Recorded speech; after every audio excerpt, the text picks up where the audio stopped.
రైతు భరోసా కోసం ఎదురు చూస్తున్న తెలంగాణ రైతులకు శుభవార్త. రాష్ట్ర కార్మిక ఉపాధి కల్పన శాఖ మంత్రి వివేక్ వెంకటస్వామి రైతు భరోసా నిధుల పంపిణీపైన కీలక ప్రకటన చేశారు. మార్చి నెలాఖరు నుంచి రైతుల ఖాతాల్లో ఈ నిధులు జమవుతాయని మంత్రి వివేక్ వెంకటస్వామి శుభవార్త చెప్పారు. రైతు భరోసాపై రైతులెవరూ ఆందోళన చెందాల్సిన అవసరం లేదని వివరించారు.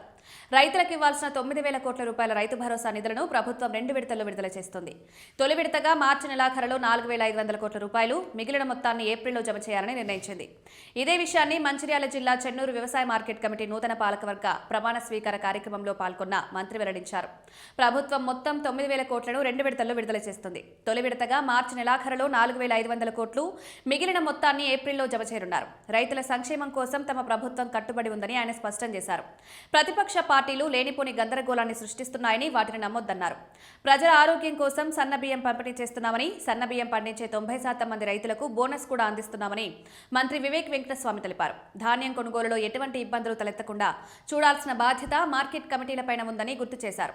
ఐకేపీ, డీసీఎంఎస్ కొనుగోలు కేంద్రాలను నిరంతరం పర్యవేక్షించాలని ఆదేశించారు. ఇదే సమయంలో గత ప్రభుత్వ విధానాలపైన మండిపడిన వివేక్ వెంకటస్వామి కేవలం కమిషన్ల కోసమే కాళేశ్వరం ప్రాజెక్టును చేపట్టారని ఆరోపించారు. కాళేశ్వరం బ్యాక్ వాటర్ కారణంగా స్థానిక రైతులు తీవ్రంగా నష్టపోయారని ఆవేదన వ్యక్తం చేశారు. కాంగ్రెస్ ప్రభుత్వం వెంకటస్వామి హయాంలోని ప్రాణహిత ప్రాజెక్టు కోసం 11,000 కోట్ల రూపాయలను ఖర్చు చేసిందని గుర్తు చేశారు.